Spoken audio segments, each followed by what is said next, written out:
Ahora vamos a entrar en las formas de comunicación de dos tipos fundamentalmente: intraplaca e interplaca.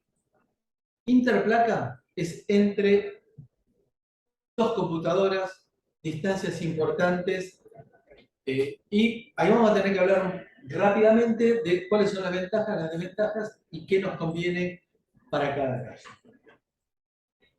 232 es conocida por ustedes, sin lugar a dudas. Probablemente de 485 hayan escuchado también, y probablemente 422 y 423 no las hayan escuchado antes. 232 es vieja. 232 viene de la época de muy previa a la PC. Es una norma de comunicación que se generó en la época de las válvulas.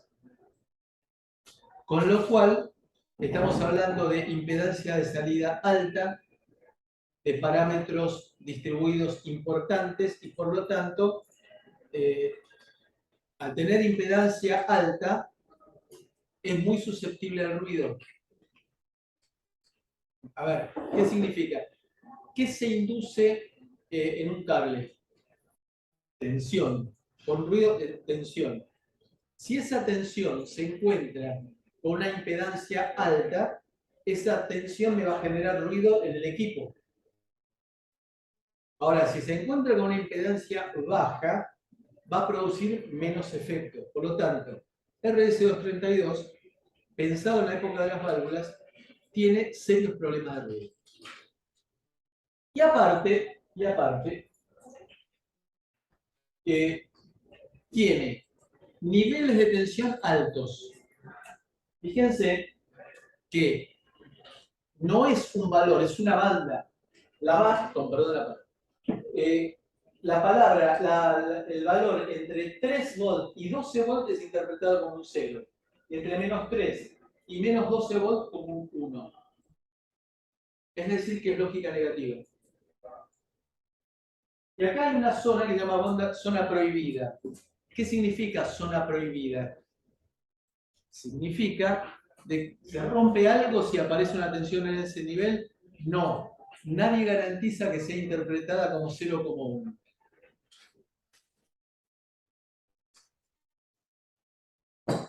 Acá nos aparece un tema importante. Nosotros vamos a estar trabajando con niveles de tensión de 3,3 volts, a lo sumo 5 volts. ¿Cómo hacemos para trabajar, para poder utilizar esta norma en nuestro microcontrolador? Ahí nos va a aparecer un problema. Entonces, bueno, estos niveles de más 12 y menos 12 volts están mostrando esto que viene de larga data. ¿Por qué se usaban esos valores de tensión altos? Porque de esa manera los capacitores que teníamos en los cables, con una excursión tan alta, se cargaban y descargaban más rápido. Esa es la razón. Entonces, si nosotros queremos trabajar con TTL, vamos a necesitar utilizar transceptores. TTL significa 5 volts o low power, LVTTL, es decir, 3,3 volts. Es decir, que vamos a necesitar transceptores, dispositivos que tengamos acá TTL, nos convierta a RS232 y de este lado tengamos TTL nuevamente. Con lo cual, bueno, y acá tenemos, esta es una definición importante. Acá tenemos DTE, Data Terminal Equipment, y de este lado tenemos DCE, Data Communication Equipment.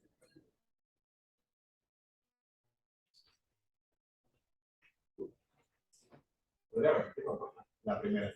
Data Terminal Equipment. ¿Qué se les ocurre a ustedes que será Data Terminal Equipment?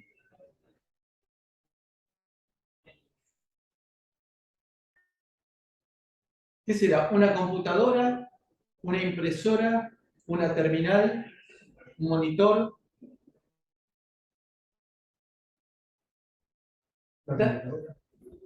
¿Qué es terminal? Lo asemejo más al monitor, me parece. ¿Cómo? Lo asemejo más a lo que es pantalla. Bien. Entonces, nosotros lo que vamos a comunicar es una computadora con un dispositivo. El dispositivo, ¿qué puede ser? Puede ser un módem, puede ser una impresora, puede ser una terminal. Acá nos aparecen las señales que se utilizan habitualmente de control del módem. ¿Cuál es el significado de cada una de ellas que la vamos a analizar recién? Y vamos enseguida y vamos a ver de dónde a dónde van. RTS, Request to Send. CTS, Clear to Send. DTR, Data Terminal Ready. DCR, Data Set Ready. Carrier Detect.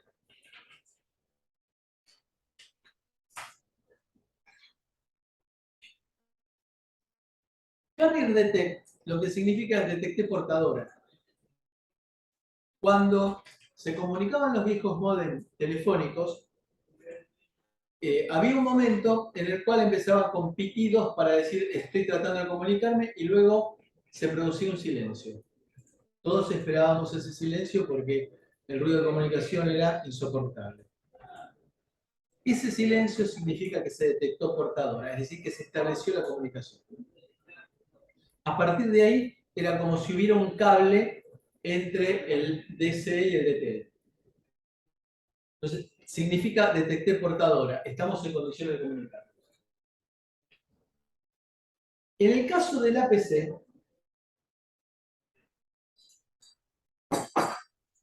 y es lo que estamos pretendiendo mostrar aquí, teníamos dos dispositivos que se llamaban 1488 y 1489, dos chips. Estoy hablando de las viejas PCs que eran con componentes discretos. ¿Qué hace el 1488? Convierte nivel TTL a nivel RC232. Se alimenta con 9 volts y menos 9 volts. Fíjense que, ¿por qué 9 volts y menos 9 volts? Porque ahora vamos a ver la razón, pero porque de esa manera la vieja fuente, la fuente de alimentación de las viejas PC tenía una salida solamente para RC232. Tiene que ver con la diferencia de tensión que hay entre el 3 y el 12, de la lógica que utiliza para imprimir. No, quiero decir que tenían una salida solamente que, digamos, tenían más 9 y menos 9 solamente para usar el RC232, lo cual era un despilfarro. Sí. Tener que poner un bobinado especial, rectificadores especiales, solamente para esto. Entonces, vamos a ver si buscamos alguna solución. Y en el otro lado, lo que tengo es acá TTL, y acá lo que hago es colocar unos buffers a los cuales los alimento con 5 volts, pero que esos buffers son de tipo colector abierto, con lo cual va a depender lo que yo le ponga de este lado como para que pueda trabajar directamente con TTL.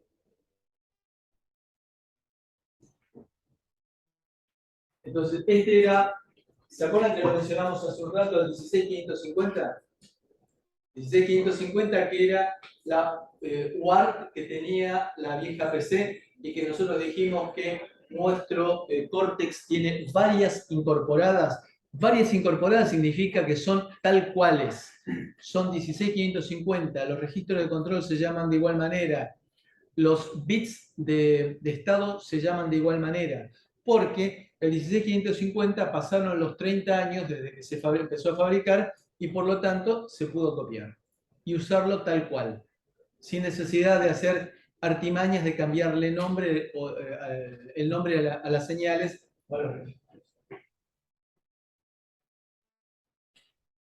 Dijimos de que en las viejas PCs había una fuente de alimentación solamente para TTL, para RC232, el cual era un disparate.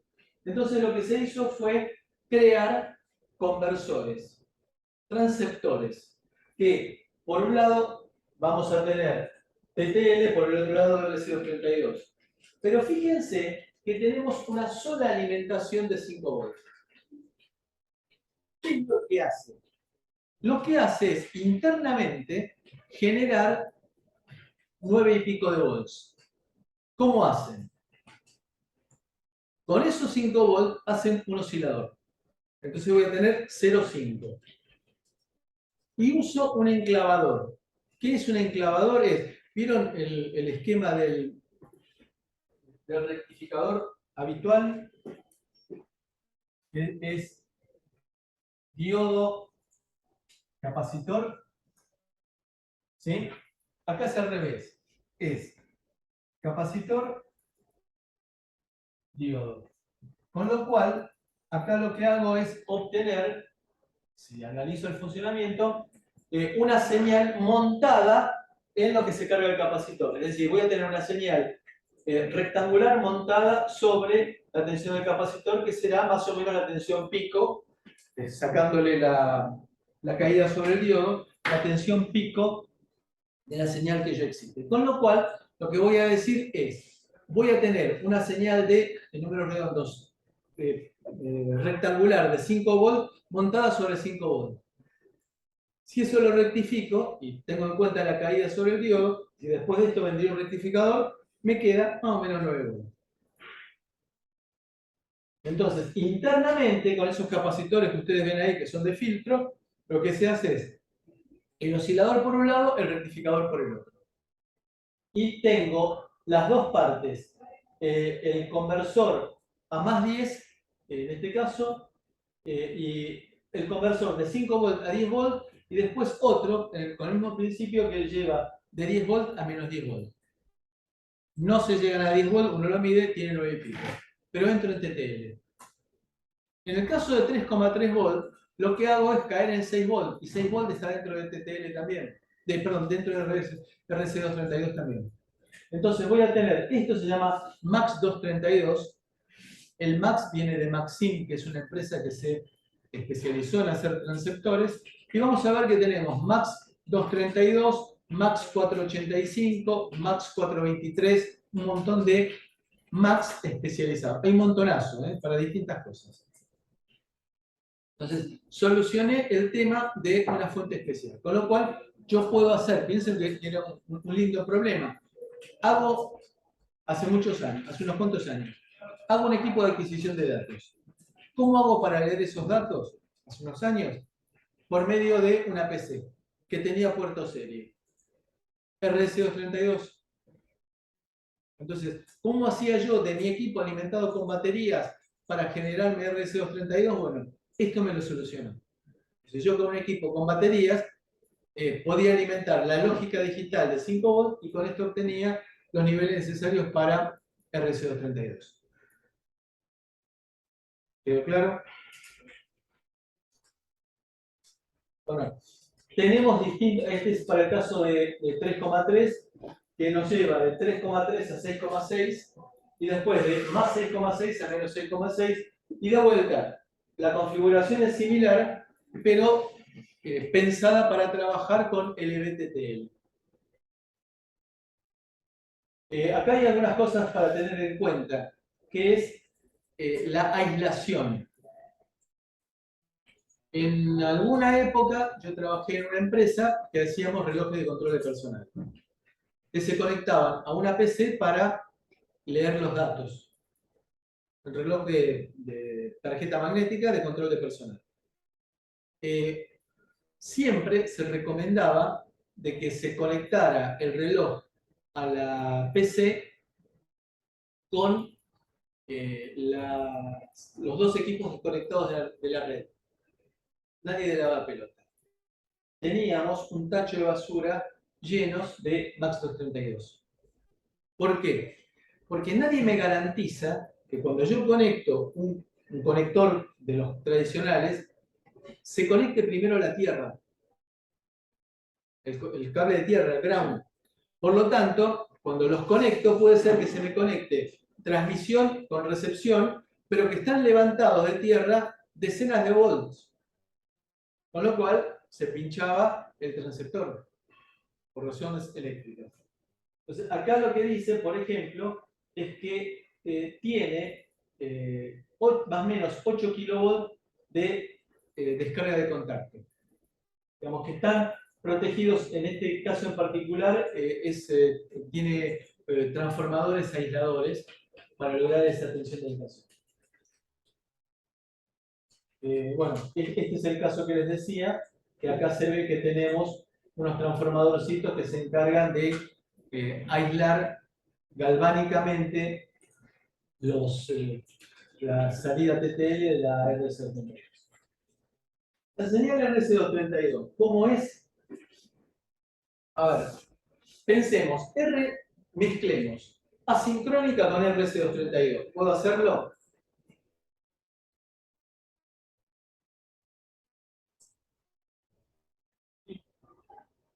¿Hay algún impedimento? Asincrónica significa bit de arranque, bit de datos, bit de parada, paridad. RC232 significa niveles. ¿Puedo transmitir asincrónica en RC232? Sí. Lo cual no significa que sea siempre así. Yo puedo transmitir asincrónico si quisiera en fibra óptica, si pudiera. Son dos cosas distintas, pero yo puedo transmitir asincrónico sobre el RC232, sí. Entonces, ¿cómo estaba la comunicación asincrónica cuando no tenía nada para transmitir en estado aire? En 1, es decir, en menos 12 horas.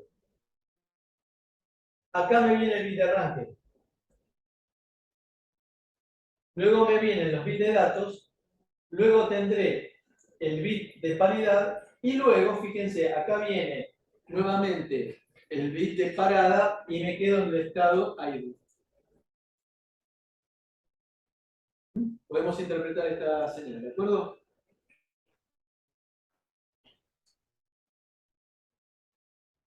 Bueno, esto es historia. Eran unos conectores desaforados de 25 pines, se llamaban DB25, porque si ustedes lo miran, es una especie de letra D, el formato que tenían. Era, digamos, la forma de esa era para polarizar y evitar que uno lo conectara al revés. Y bueno, estaba después descrita el significado de cada pin. Como suele suceder, cuando no hay una norma estricta, los fabricantes se les ocurrió utilizar la idea de RS232, pero empezar a colocar distintas señales en cada uno de los pines, respetando solamente transmisión, recepción y tierra, patas 2, 3 y 5. Se armó un despelote bárbaro. Entonces empezaron a llamar RS232 y bueno, A, RS32B, RS232C, la más popular. Y después siguieron. Y cuando se dieron cuenta que seguían los fabricantes imaginando conexiones, cuando dijeron llegamos hasta la letra M, denle el significado que quieran a la letra M, bueno, a partir de ahí todos los demás son M. M significa cualquier cosa. Entonces nosotros vamos a estar trabajando eventualmente sobre RS232C. Después, como empezaron a aparecer computadoras portátiles, se achicó el conector y se llegó a lo que se llamó el DB9, de 9 pines. Y ahí sí hubo uniformidad porque ya se vio que con el conector de 25 pines había sido un gran despelote. Acá hubo bastante uniformidad. Entonces, vemos que pata 2 es recepción de datos, pata 3 tierra y pata 5, perdón, pata 3 transmisión y pata 5 tierra. Seguimos. ¿Cómo hago yo para probar si está funcionando o no la comunicación? Bueno, hago lo que se llama habitualmente un loopback. Un loopback es conectar directamente transmisión con recepción. Entonces yo envío un símbolo y lo tengo que recibir tal cual. Es decir, hago un conector, que lo coloco, transmito y tengo que recibir lo mismo que transmití. O sea, conectas la 2 y la 3. Claro, exactamente. Si lo quiero hacer más prolijo, también las otras que se ven ahí son señales de control, de módem. Porque fíjense que no solamente estoy uniendo 2 con 3, que es lo elemental, sino que estoy uniendo 1 con 6 y con 4, que son señales de control. Y también lo puedo hacer para el DB25, pero bueno, ustedes seguramente morirán sin ver un DB25 en sus vidas. Y van a ser felices. Nosotros en el colegio teníamos una placa de desarrollo que digamos, Sí, se usa a veces, ¿eh? Cuando uno Claro. tiene necesidad de conectar algo propio. Es un conector barato. Las impresoras tenían eso. Las impresoras tenían un DB25 hembra. Claro. La comunicación serie era DB25 macho. Las que se usan son DB9, DB25 y hay una que es la DB15 que se usa mucho para la industria, ahora ya no. Que inclusive venía la DB15 de 2 filas y de 3 filas. O sea que uno puede a veces iba a decir dame la DB15 y tenía una fila menos, no te servía para nada. Pero cayó todo en desuso, son conectores incómodos, hoy es todo lo que se tiende, fíjense. RJ45, USB son enchufables en caliente, digamos, es otro tipo de conector mecánico a lo que existía antes, que era Cuando empecemos con USB vamos a ver que nos abrió un mundo totalmente distinto USB. Había una norma de instrumentación que se llamaba IEEE 488, que era una norma, no se ríen, hermafrodita. Era un conector macho y en la parte de atrás tenía el conector hembra, de manera que se podían llegar a apilar. Eran unos cables que costaban, porque eran cables de alta velocidad. Y ese conector, ¿ustedes se imaginan lo que estoy diciendo? Un conector que tenía un conector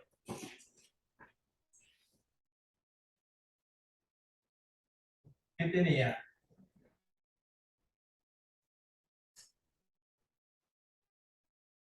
esta parte que estoy marcando acá. Esto tenía acá contactos. Y del lado de abajo tenía algo similar para que insertar otro conector de ese tipo. Era monstruoso lo que salía. Porque aparte era una interfaz de alta velocidad, se llamaba IEEE 488. Y para instrumentación era bárbaro, fueron los primeros atisbos de lo que era la instrumentación digital. Tener un osciloscopio, poder adquirir los datos del osciloscopio, verlos en una computadora era algo maravilloso, pero tenía que comprar una placa para la PC que me costaba un disparate. Todo eso se vino abajo, felizmente, con USB. Bueno, acá tenemos definición de computador e impresora. Es decir, DTE, Data Terminal Equipment, es la computadora. Es quien manda, el amo. Mientras que DCE, Data Communication Equipment, es el modem, por ejemplo, o la impresora. Entonces, si uno miraba el cable, vamos a pensar un poco. La forma de identificar Data Terminal Equipment y Data Communication Equipment era si el conector era macho o hembra. Dije hace un ratito que los conectores de PC eran macho. Es decir, que el conector macho va asociado con el Data Terminal Equipment. Entonces, el modem, ¿qué tipo de conector tendría que tener?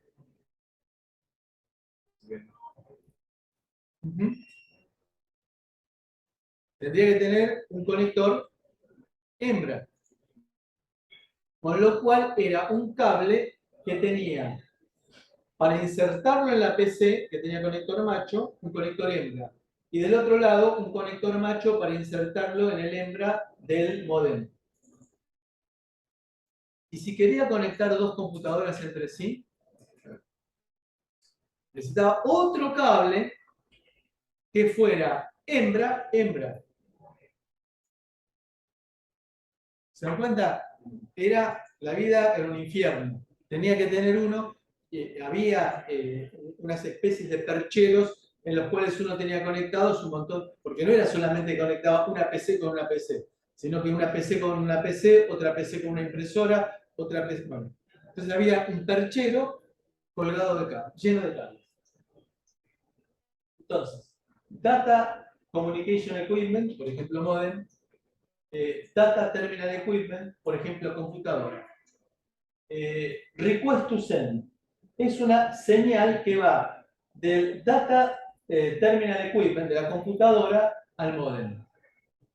Request to Send, estoy diciendo, quiero mandar. Siempre el que inicia la comunicación entonces es el TT, digamos. En algún momento sí. Pensemos, modem, modem. Entonces tengo modem, modem. Pero en ese caso alguno tiene que oficiar de DTE o no. Sí, O se pierde el concepto. no.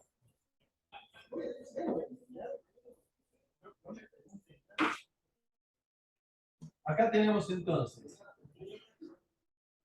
un DT, aquí tenemos otro DT, los quiero comunicar, entonces acá le voy a poner un DCE, acá vamos a tener otro DCE y la línea telefónica. Entonces este DT le dice al módem, avisarle que quiero comunicar. Entonces, en este caso, el DC le avisa al DTE, pero fue realizado todo por un DTE. ¿Está bien? En 10, 12 años uno se acostumbra a esto. Pero felizmente ya pasó. Bueno, parte de modem algo que...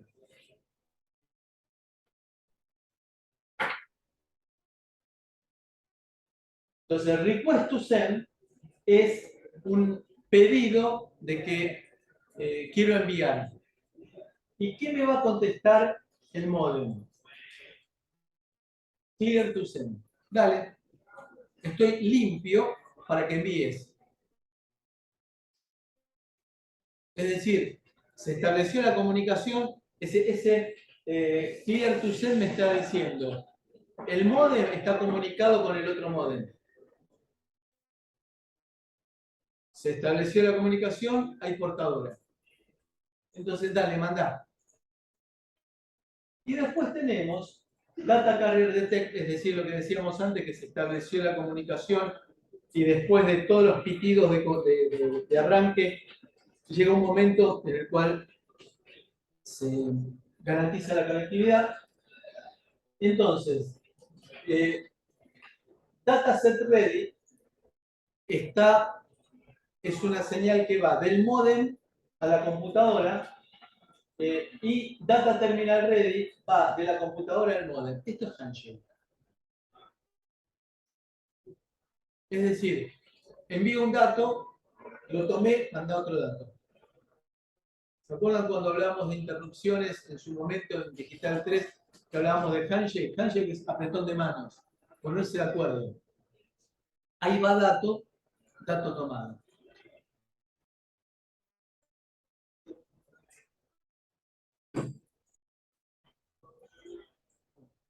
El cable de interfaz que mencionábamos antes, conector macho en la PC, conector hembra en el módem. Bueno, RS232. Fíjense, esta es la curva de transferencia en función de la distancia. Cantidad de bits por segundo en función de la distancia.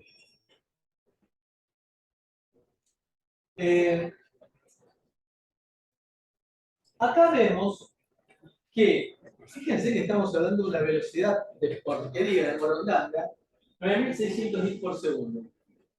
9600 bits por segundo puede llegar a 75 metros. Fíjense cómo va decayendo y acá depende del tipo de conductor de cable que se utilice. Si está blindado o no blindado. Evidentemente, con las transferencias de datos que necesitamos hoy en día, RC232 rápidamente cayó en desuso a medida que empezamos a mejorar la velocidad de las comunicaciones. bueno, estas son tablas que llevan ese gráfico, me parece más representativo del 422 y 423. Bueno, se notó que cuando empezamos a hablar de microprocesadores en la década del 80, RS-232 no servía.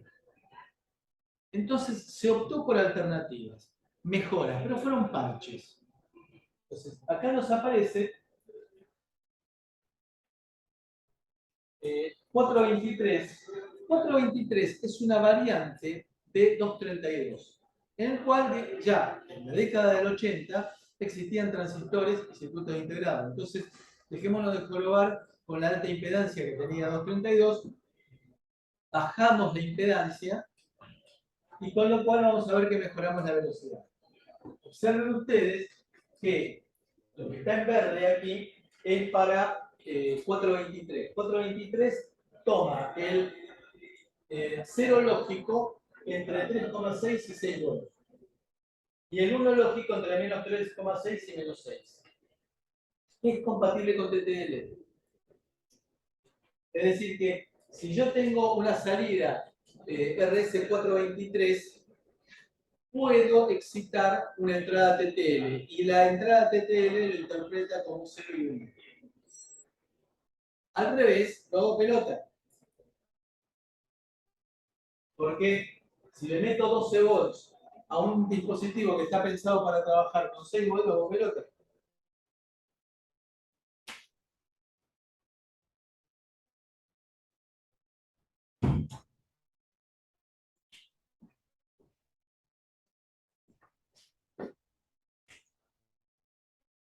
Como dijimos que la impedancia y los parámetros parásitos de 423 fueron mejorados frente a 232, acá vemos la curva de transferencia, que podemos llegar a 100 kilobits por segundo. Hoy en día es una porquería, pero en ese momento era novedoso, hasta 12 metros, es decir, 40 pies. Lo cual era interesante.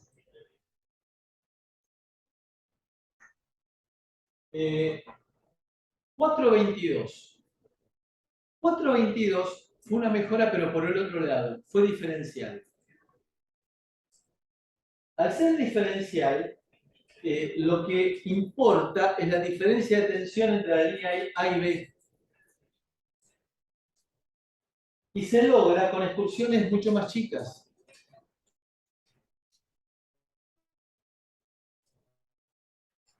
Al trabajar con resistores de terminación para adaptar impedancias, y para aquellos que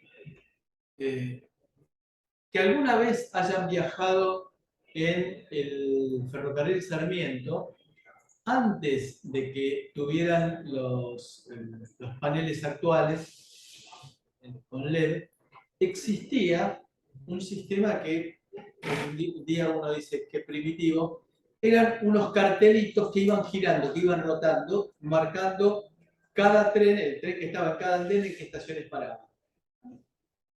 Varios colectivos que hoy día no tienen también. Es verdad, sí. Sí. Bueno, pero el tema, en el caso de la estación 11, era que la central de control estaba como a 25-30 metros del lugar donde estaban los carteles y se comunicaban por RS422. Las fallas que había ahí eran de tipo mecánico, porque eran motores que iban haciendo rotar los carteles, haciendo caer las fichitas, las tabletitas de los carteles. Y lo que fallaban era la parte mecánica. Bueno, eso, si ustedes se imaginan, en un lugar en el cual tenían los chisporroteos de los vagones eléctricos ahí a 10 metros, es algo bien resistente. Se maneja de forma diferencial. Habitualmente se utiliza cable retorcido para mejorar y permite comunicaciones, fíjense, de hasta 2,5 megabits por segundo a 1200 metros. Y acá nos aparece algo nuevo. comunicación punto a punto. RS232 es una comunicación punto a punto. No puedo armar un bus sobre 422. Sobre 232, perdón. Es decir, conecto computadora con modem. Chao. No puedo conectar una computadora a dos modems. No existe. No fue pensado. Chicos, les hago una consulta. ¿Por qué creen ustedes que el diferencial, o sea, una conexión diferencial, tiene mejor rendimiento y admite mayores distancias que una conexión de tipo single, como la que vimos de 232 en un inicio? ¿Qué ventaja presenta? Porque ese diferencial resta la señal que se usa de igual manera. Correcto, o sea, lo que quiere decir básicamente es que si se induce ruido en el cable, a ver, no es que la comunicación diferencial hace que se induzca menos ruido, no me acuerdo de eso. Se induce el mismo ruido, porque claramente no estamos cambiando el mundo físico. Pero como se induce de igual manera en los dos cables, por eso es que se prensa, el modo diferencial lo que permite es decir, che, se me indujeron 50 volts, ¿está bien? Pero se me indujeron los dos. Son dos pilas opuestas. Del otro lado resto me quedo con la diferencia y sigue funcionando, o sea, el 1 y el 0 funcionan. Por eso ustedes vieron que el valor de la tensión del 0 y el 1 eran valores de tensión muy pequeños en el diferencial. Así que es importante y de esa manera puedo trabajar en alta velocidad. Bueno, entonces en 422 es la comunicación punto a punto y fíjense que me aparece el resistor de terminación.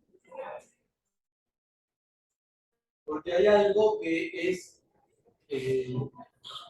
la formación de cuando tengo flancos abruptos se producen rebotes de la señal. Ustedes en teoría de circuitos deben haber visto el teorema de máxima transferencia de energía. Es exactamente, es lo mismo. Si acá, cuando tengo, en lugar de tener una señal senoidal, tengo un flanco abrupto, si no tengo adaptación de impedancia, se me producen rebotes. Y entonces, en lugar de tener un flanco abrupto, tengo oscilaciones producto de los rebotes. Cosa muy rara. Es toda una técnica. Se llama reflectometría en el dominio del tiempo para poder medir esas ondas estacionarias y esos rebotes que aparecen. En el caso de 422, entonces, yo lo que puedo llegar a hacer también es, si bien es transmisión punto a punto, puedo poner varios receptores. Un transmisor y varios receptores.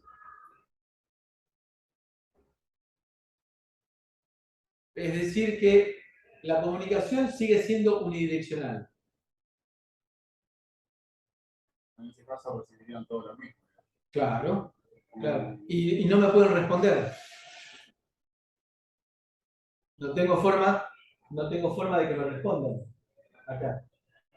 Entonces yo le mando del azul al verde de arriba y le llegó el dato, chau.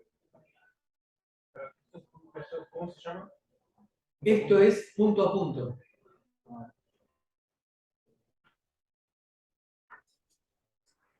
Sé que punto a punto era donde se conecta dos cosas, que no me has escuchado. Ese es punto a punto entre dos cosas. Sí. Y esto es también punto a punto, pero. Con un emisor y varios receptores. Esa es. La otra es bidireccional y esta solamente. No, RS232, si yo me fijo solamente en el conductor de transmisión, es unidireccional. Sí. Okay. Sí, pues tiene uno para transmitir.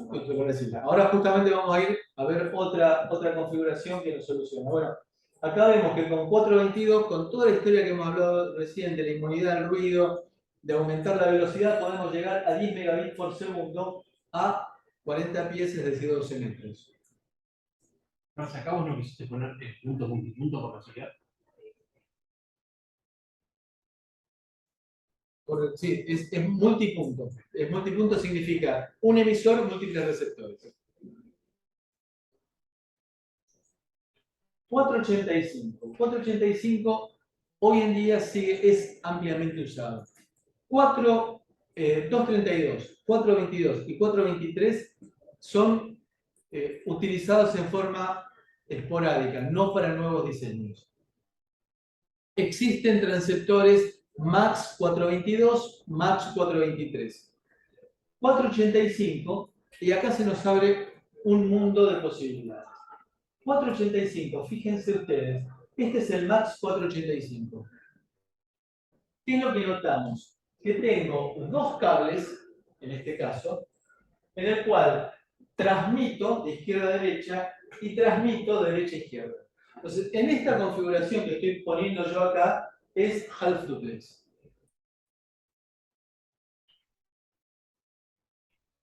Pero, es diferencial. Fíjense, tengo de más y de menos. Lo cual me anticipa alta inmunidad a ruido, me anticipa buena velocidad de comunicación. ¿En qué lo voy a usar? ¿En sincrónica o asincrónica?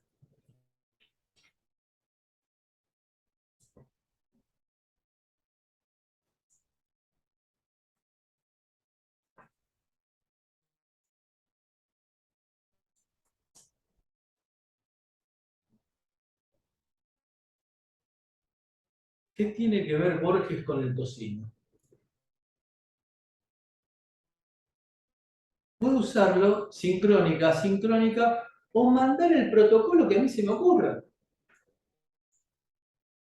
¿Puedo fabricarme un protocolo, un SAM02? Sí. No tiene nada que ver con la capa física. Estamos hablando de capa física.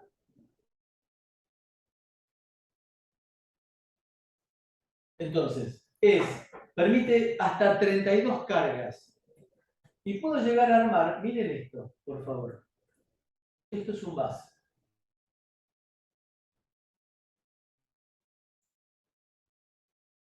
Este es un bus y vamos a usar un buen ejemplo, lo que pensamos que es un buen ejemplo de lo que es una comunicación bidireccional. Un centro comercial. En un centro comercial, cada local tiene su propio equipo de aire acondicionado. No, suelen tener El central. Pero necesita igual provisión de aire acondicionado, tanto en verano como en invierno.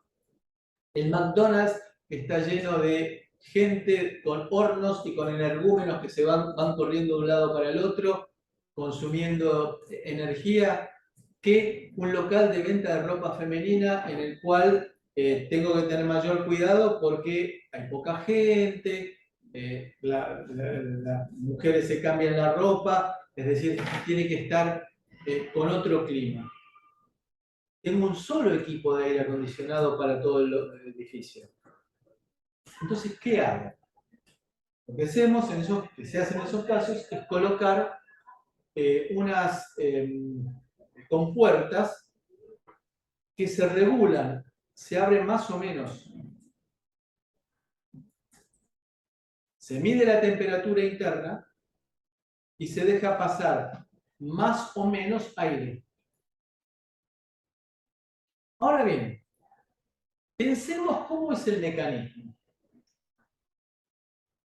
Voy a tener un equipo de aire acondicionado central, voy a tener un sistema de provisión de aire acondicionado para todo el shopping, que tiene que bombear aire.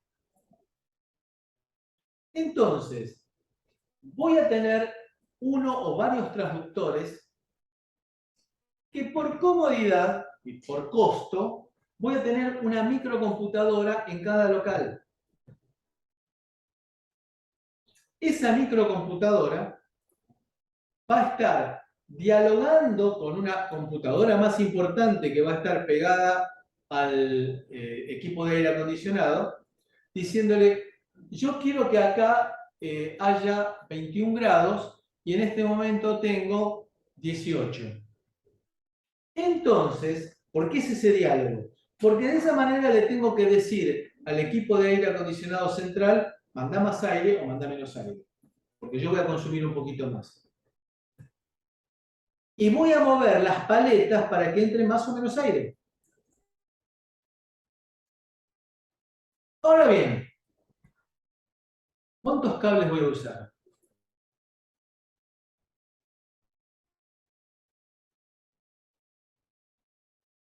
Pensando, no necesitas recibir información. Sí. Tenés que no, a ver, pensando como, las mini computadoras que están en cada salón de shopping. Digo, solamente necesitan transmitir y avisar de que están necesitando más o menos frío.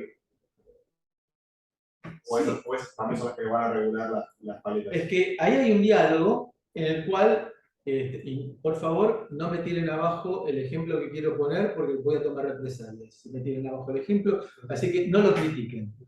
Entonces, desde el local de venta de ropa, le digo, necesito levantar la temperatura. Entonces, de arriba me dice, bueno, empiezo a mandar más aire. Mové las paletas. Me dice, mové las paletas. Es decir, me enteré de que tengo que mandar más aire o menos aire. Mové las paletas. Entonces, hay una comunicación bidireccional. Pero ustedes imagínense, el Unicenter, ¿cuántos locales tiene? 100. Más. 200, pónganle. ¿Ustedes se imaginan si tengo que poner un par de cables de ida y un par de cables de vuelta para cada local, lo que es unos manojos así grandes de cables? Si me conviene usar 485. Se usa. Y aparte, me da pie para otra cosa que tratemos de concentrarnos para tratar de entender. Arranca, es decir, todas las computadoras que están en los locales son iguales, salvo que tienen un número distinto. ¿Qué es un número distinto? O tienen una llavecita, que es lo más probable, una llavecita que me permite seleccionar, una llavecita que me permite seleccionar números. Entonces acá tendré la computadora 14, enfrente tendré la computadora 17, al lado tendré la computadora 24. Entonces, ¿cómo va a ser el mecanismo? El mecanismo va a ser, la computadora central me dice, computadora 14, ¿cómo van las cosas ahí? Y yo le diré, entonces computadora 14 se identifica, y le diré, estoy en 17 grados, necesito 21. Ahora, y para eso tengo que avisarle a todos los demás, haciéndole perder el tiempo. Es ridículo. Entonces, ¿cómo es el mecanismo? El mecanismo es algo que está implementado en los microcontroladores, que se lo llama sticky bit a veces.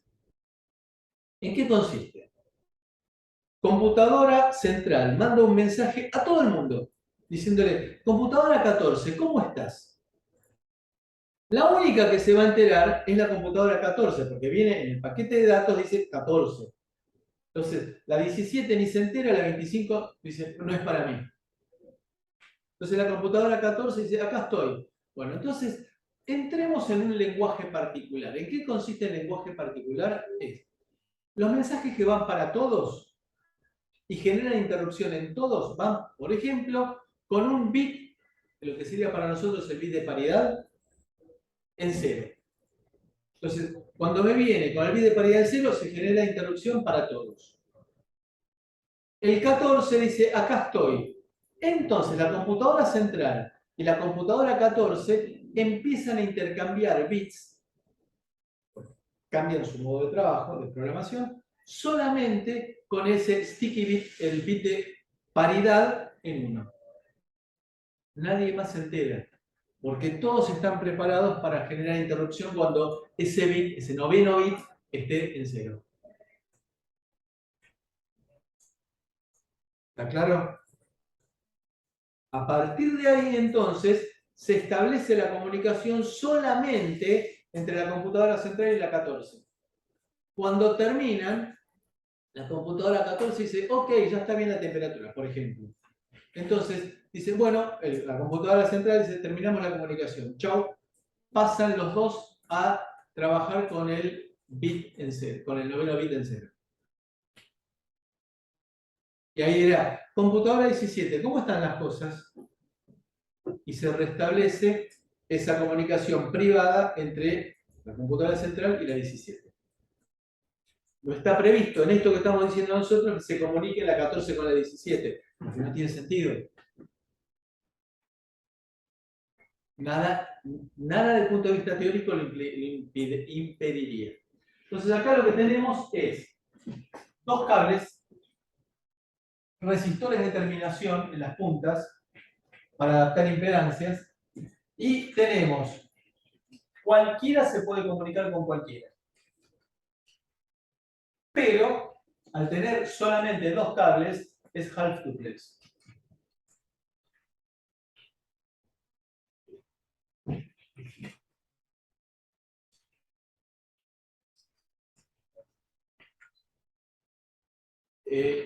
Acá nos aparecen los resistores de terminación para adaptar impedancias, y después también me aparecen resistores de polarización, que es este resistor de 620 ohm que va a 5 volts y este otro que va a tierra.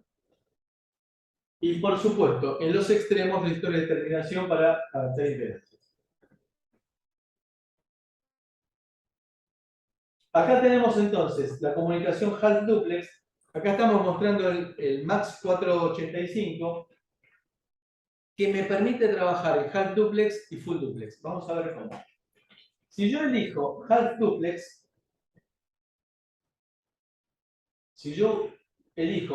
duplex, lo que hago es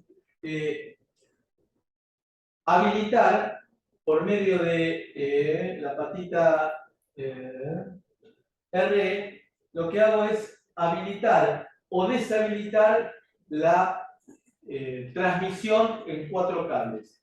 Si lo vemos ahora en esta otra, el mismo dispositivo se utiliza para 2 cables para comunicar en un sentido y 2 cables para el otro. Es decir, estos serían full duplex. En el caso del 485, del MAX 485 o 1485, normalmente le ponen un 1 adelante cuando es una versión mejorada. Tengo una patita que, fíjense, dice H barra F negado. Half barra full. Vamos a ver, half duplex primero. Half duplex es un 1 acá. Con un 1 en esta entrada, tengo un 0 acá. Con lo cual, habilito este buffer. Ahora, con un 1 acá, deshabilito este buffer. Al deshabilitar este buffer, estas entradas Z y M quedan deshabilitadas. Esto no existe. Esto es half duplex. Estoy usando las patitas A y B para transmitir y para recibir. Para transmitir así y para recibir así. ¿Qué pasa ahora cuando elijo full duplex? Pongo un 0. Fíjense que es half barra full negado. Entonces, cuando coloco un 0, voy a tener un 1 a la salida de este inversor, es decir, que este buffer me queda deshabilitado. Y por el otro lado, al tener un 0, me queda habilitado el buffer de abajo. Con lo cual, voy a tener habilitado este para la transmisión y habilitado este para la recepción. Entonces, es el mismo chip que lo puedo utilizar para half o full duplex. Tengo que analizar si se justifica trabajar en full duplex porque significa el doble de cables.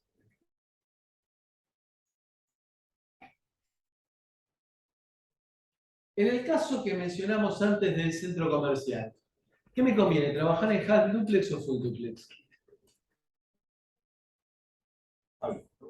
Half. Primero porque me voy a estar ahorrando, y estamos hablando de procesos que no requieren alta velocidad.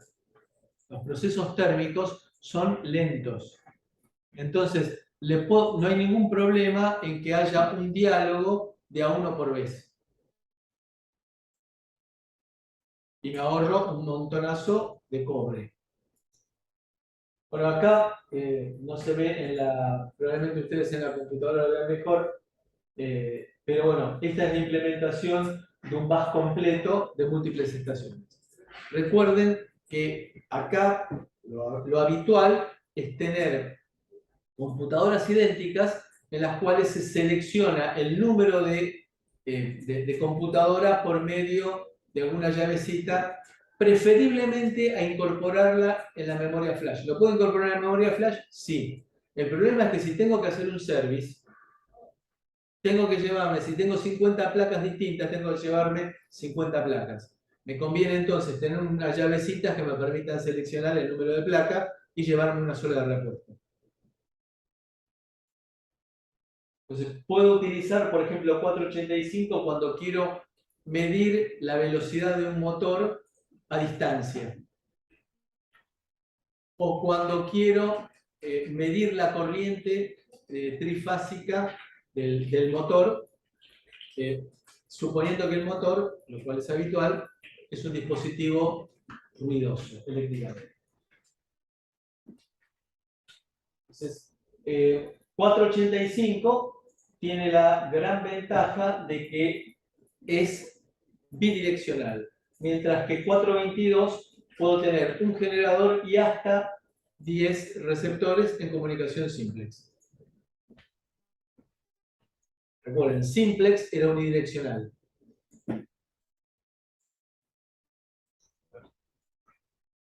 Vamos a hablar ahora de comunicación intraplaca. I cuadrado C, que creo que ustedes lo han visto. ¿Sí o no? Sí. Bueno, vamos a arrancar con I cuadrado C. Es una norma, I cuadrado C, que apareció con los primeros televisores digitales. El primer televisor digital que yo tuve fue en 1980.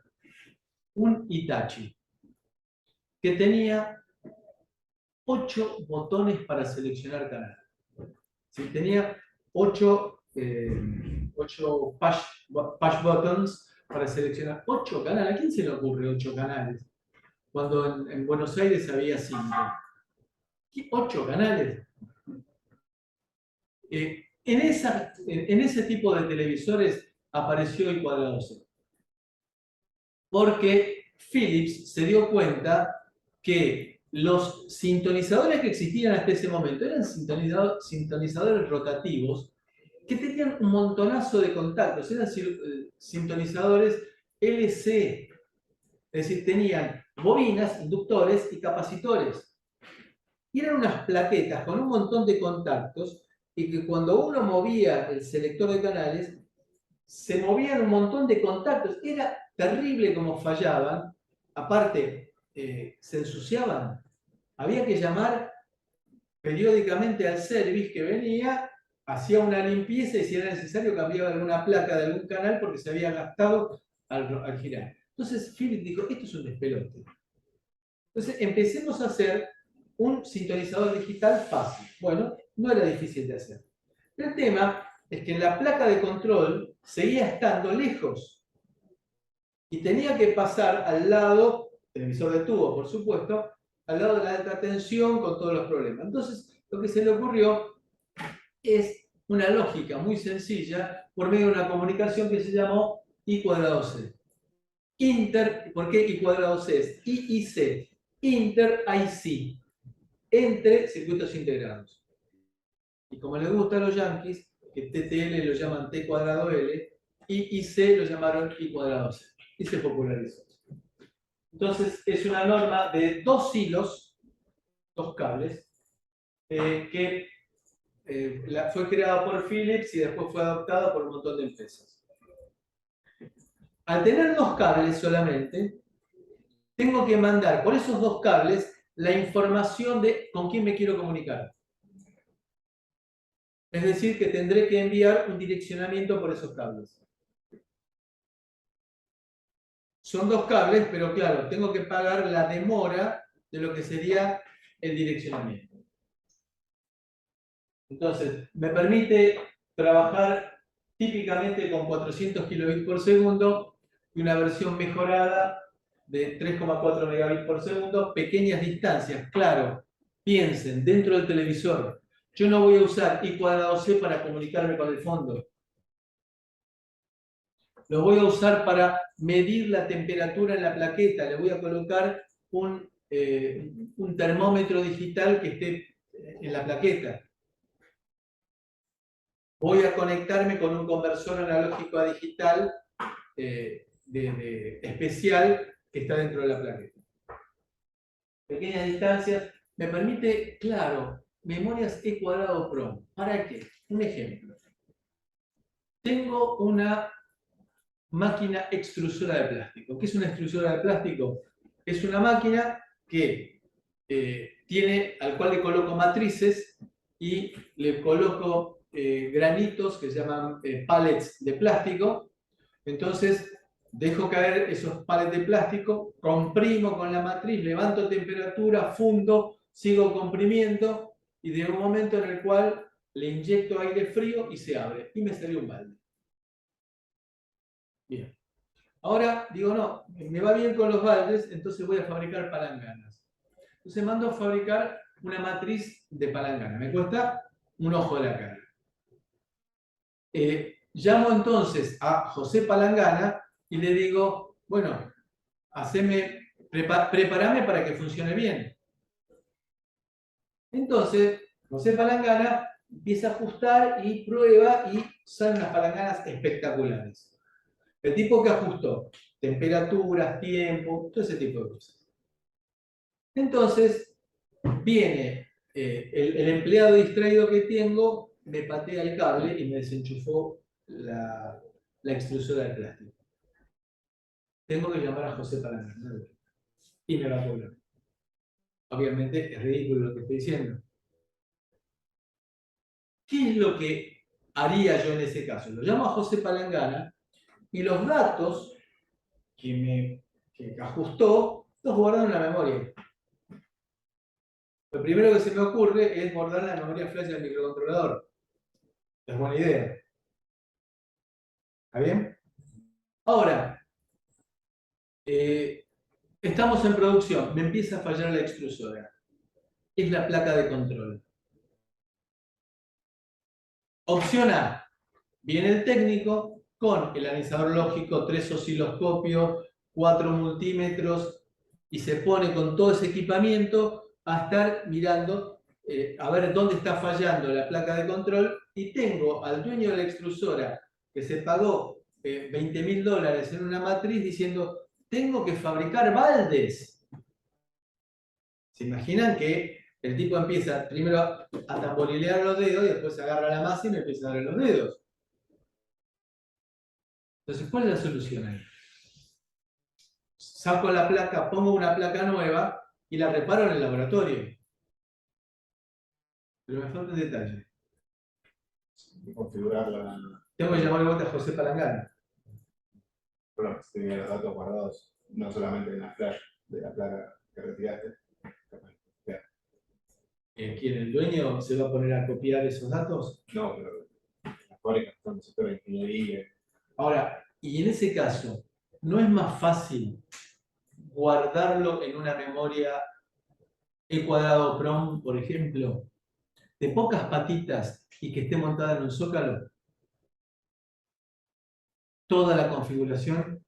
Entonces, saco la placa vieja, le saco la memoria E cuadrado PROM del zócalo, pongo una placa nueva, le pongo la memoria y arrancamos y estamos todo bien. Y fíjense que lo piola de esto es, primero, ¿cada cuánto voy a tener que leer yo esa memoria con los parámetros de programación?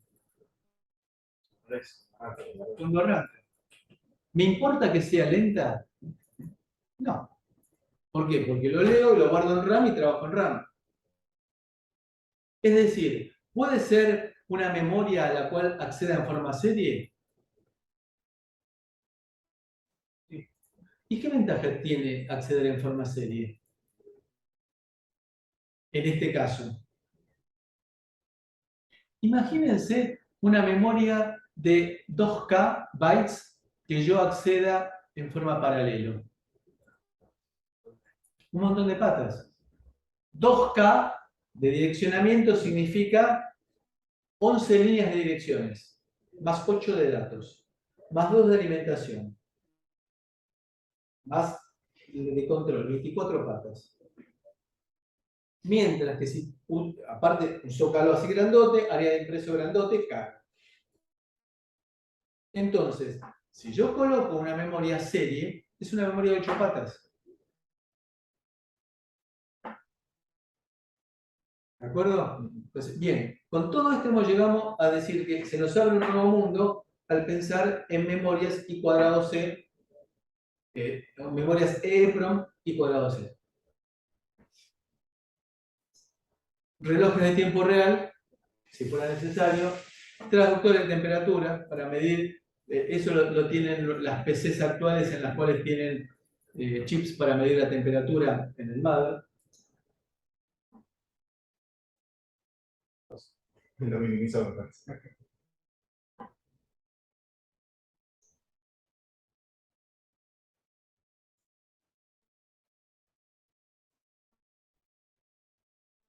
Lo quedo minimizado, me parece nada más.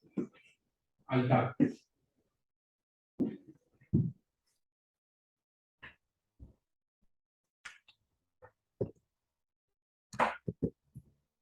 Ahí está. Hay que traducirlo a Mac. Hay que ver si sigue El altar, compartiendo igual, ¿eh? Hay que ver si sigue compartiendo el Zoom. No aparece la barra. Sí, veo prendido la cámara. Bueno, resistores y potenciómetros. ¿Para qué servirá eso?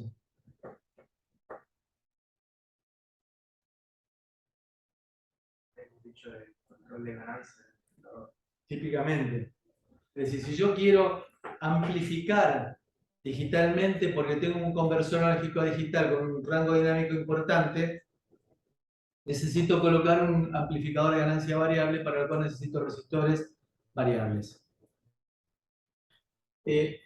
Todo esto también existe para la otra norma que vamos a ver enseguida. Bueno, esta es la forma en la cual se conecta I cuadrado C. Fíjense que tenemos microcontrolador A y microcontrolador B. Esta es una configuración, la I cuadrado C es una configuración monomaster, un solo máster.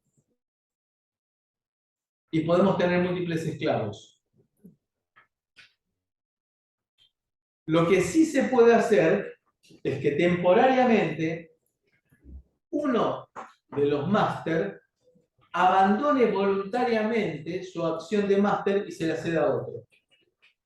Eso sigue siendo monomáster. Sí.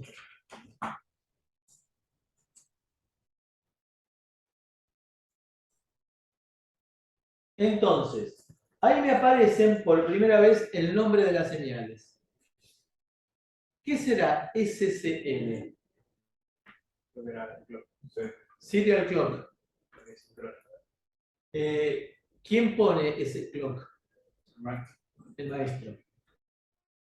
Y Serial Data, que es la otra, ¿quién lo pone? Puede ser cualquiera. Claro, el que esté hablando. Entonces yo le voy a decir, dispositivo 4, te mando datos, te escribo, y después le mando los datos. O le digo, dispositivo 4, te leo. Y ahí me pongo a escuchar lo que me manda el dispositivo 4. Acá vemos el protocolo. Lo que está en color lila es lo que manda el máster. Lo que está en blanco es lo que contesta el esclavo. Entonces, arrancamos, oh sorpresa, con un bit start, que vamos a ver cómo se genera. Aparece la dirección del esclavo y el bit último de esa dirección del esclavo es write negado. Es decir, que si está en 0, significa que quiero escribir el esclavo. Si está en 1, significa que quiero leer el esclavo. A lo cual, fíjense que después me viene una A en blanco. ¿Qué significa esa A en blanco? Acknowledge. Ok, de acuerdo. Y luego vendrán los datos. ¿Quién los pone los datos acá, en violeta? El más. El master. Y el esclavo me va mandando acknowledge. Hasta que el esclavo, perdón, el máster envía el bit de parada. El bit de parada no, la información de parada. En el caso que sea lectura, el último bit del campo correspondiente a la dirección está en 1. Con lo cual, me manda el esclavo el acknowledge y a partir de ahí empieza a enviar datos y es el master el que va poniendo acknowledge. Sería como los recibí correctamente. Claro. Eso está contestado ahí abajo, ¿no? Entonces, el master es siempre el que pone el clock y los datos van a ser puestos por quien actúe como transmisor, ya sea master o esclavo. Entonces, hay dos líneas activas, izquierda, serial data y serial clock. Hay dispositivos que pueden actuar como transmisores y como receptores. Por ejemplo, un display de cristal líquido o una memoria pueden recibir datos y pueden entregar datos. En el caso del display de cristal líquido, por ejemplo, yo le pregunto, ¿dónde está el cursor? Y el tipo me contesta, el cursor está en la fila 2, carácter 4. Lo puedo hacer a pedal por medio de un microcontrolador que maneja dos patitas de puerto. Lo puedo hacer a pedal, bit a bit, lo cual evidentemente es un despropósito. Start, siempre, dirección, acknowledge, datos. Y finalmente con un stop. Acá tenemos entonces el caso en el cual tenemos una CPU que arranca y acá aparece la descripción de lo que es el bit de arranque. El bit de arranque es cuando serial data, que normalmente está en 1 y serial clock también, cuando serial data baja antes que serial clock. Eso es interpretado por los esclavos como un bit de arranque. Luego viene la dirección, fíjense que clock se empieza a generar y viene la dirección del dispositivo y el último bit indica en este caso que se trata de una escritura. Y luego vendrán los datos que se escriben. En el caso en el cual una CPU decida ceder el control a otra, se bloquea. Y eso le da pie a que la otra CPU, el otro microcontrolador, pase a estar en el estado activo. Entonces, el inicio está dado porque serial data baja antes que serial clock y la parada está dada porque serial data baja, sube después de serial clock. Y en el medio estarán los bits de datos. Fíjense que el primer bit que viene es el más significativo y el último es el menos significativo.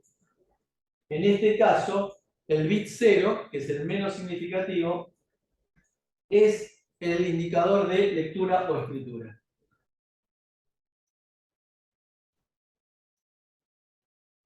Hay un modo de direccionamiento que es de 10 bits, que en el caso de nuestro STM32F permite seleccionar el direccionamiento de 8 bits o de 10 bits.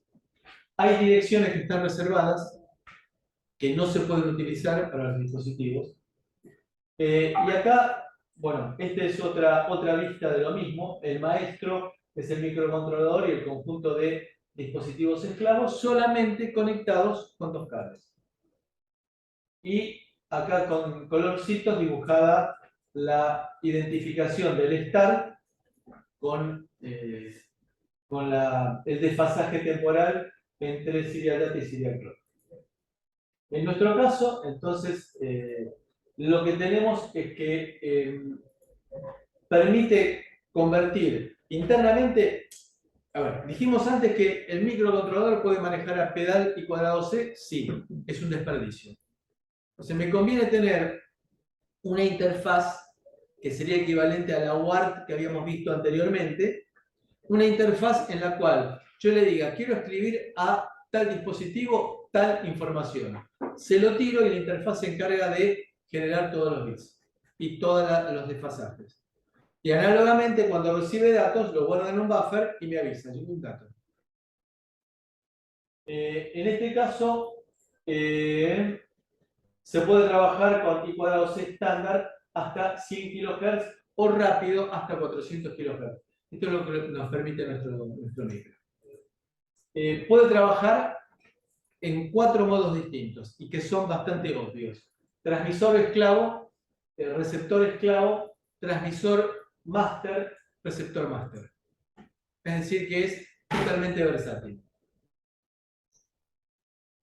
Acá es el diagrama interno.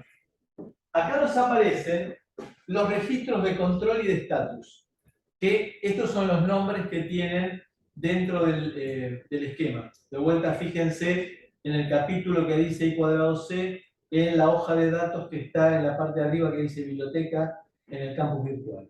Entonces, estos son los registros que yo tengo para controlar la forma de funcionamiento y acá el que me va a permitir leer el estado del micro.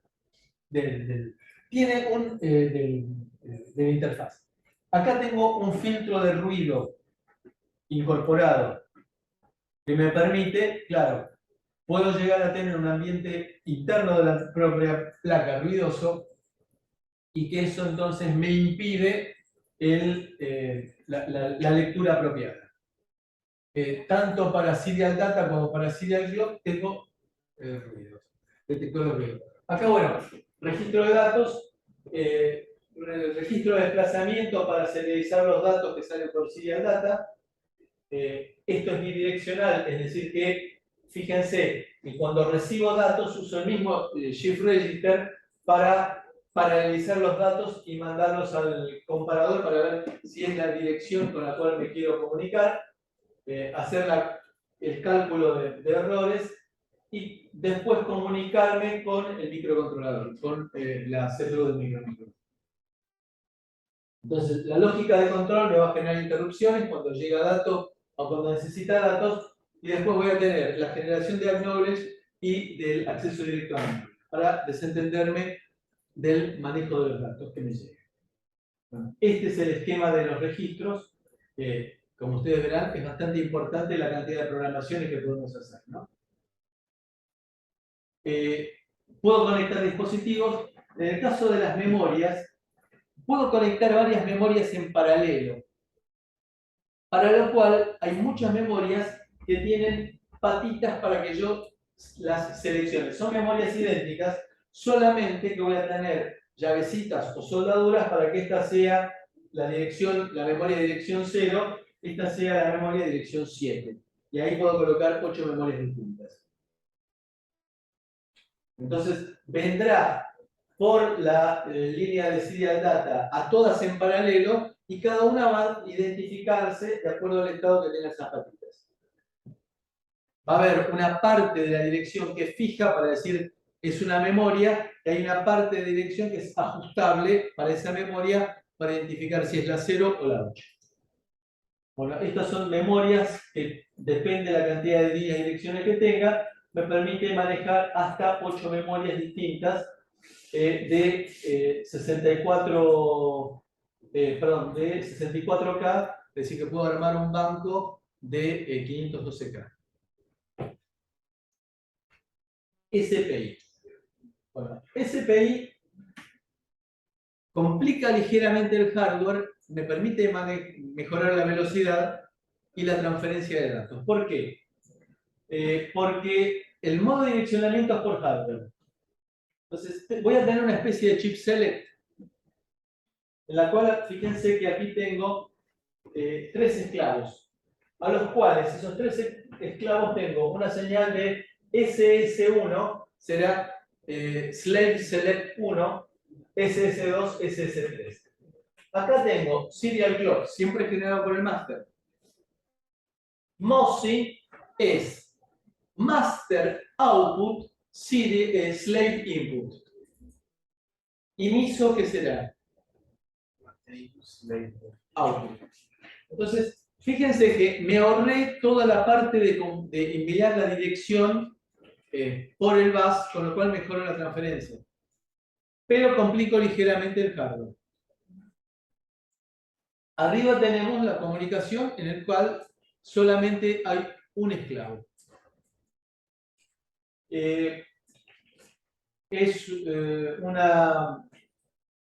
Puedo hacer transferencias de 8 a 16 bits y puedo trabajar como máster o esclavo.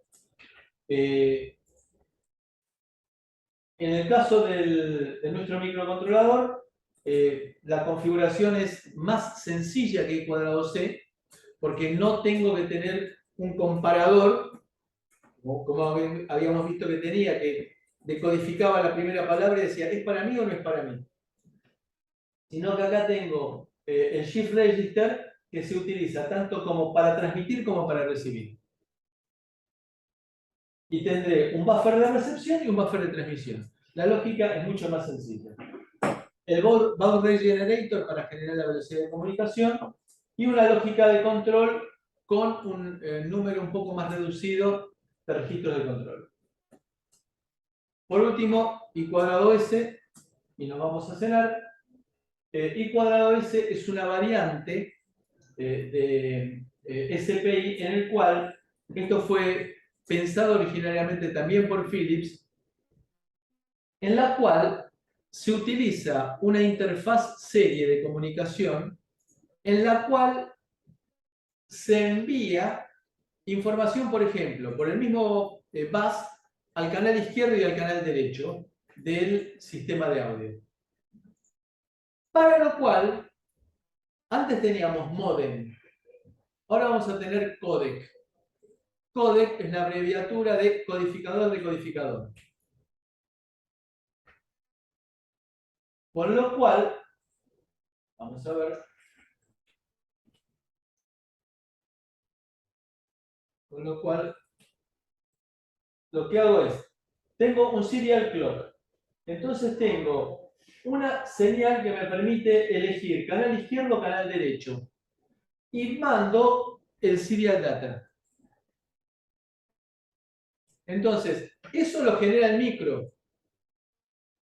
Y luego tendré un conversor digital analógico mejorado que va a tomar esa información que le llega a canal izquierdo o canal derecho y va a generar el audio correspondiente. Eso será el decodificador. El codificador es el que va a estar pegado al micrófono, llamémoslo así. Entonces será el codificador el que cuando yo lo interrogo, canal izquierdo, me va a mandar el codificador, el paquete de datos al micro. Entonces, el micro actúa como máster, tendrá dos códecs, uno para canal izquierdo, otro para canal derecho, y ahí tengo incorporada toda la parte de conversión analógica digital y digital analógica. Entonces, desde el punto de vista del funcionamiento, yo voy a estar trabajando en audio. Pero claro, me evito todos los problemas de ruido, me evito toda la parte de controles analógicos, es decir, no voy a tener potenciómetros, sino que voy a tener llavecitas porque lo voy a manejar a través del microcontrolador.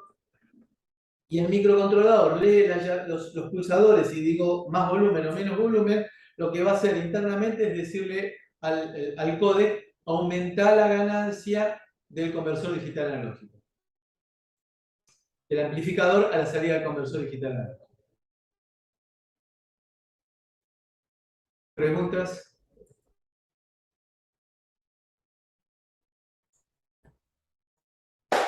La cena nos espera.